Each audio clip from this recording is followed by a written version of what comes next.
record-breaking day, which we're over the moon about. It's my first year in, so it's nice to break a record in your first year in.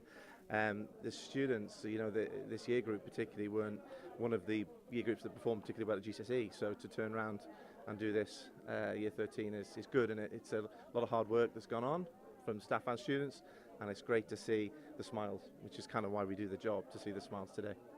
When you say record breaking, what record have you broken? Yeah, so it's a start to B pass rate at 55%, which is it's big. It's big for the Isle of the Isle of Man has got some really good results, I think, across the board this year, and I know that my colleague in Ramsey's also had big results, similar, right on. In fact, I think we're exactly the same. So it's a good year for the Isle of Man.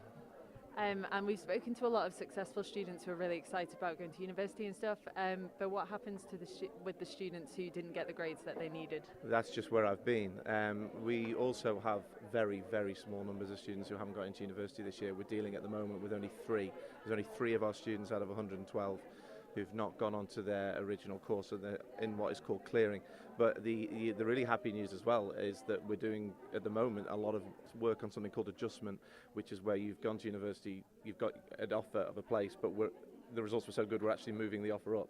So it's called clearing adjustment, where you go in and the universities are actually offering better courses and often going to higher universities, what you would call red brick or Russell Group universities, are offering places to people who didn't have them there.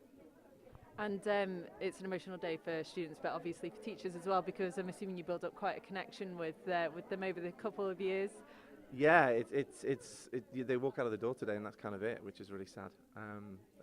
But it's also really nice to know that when you see them again in Strand Street or when you see them in a coffee shop or whatever, you can be very proud of the work we did together, which is really good. And it's very exciting to think that they're going to get to live the university experience that I lived so many years ago now. But also, going to so many, going to jobs, going to really good jobs, and they'll be a bonus to the Isle of Man because they're great kids at going into the Isle of Man and working in really good employment opportunities.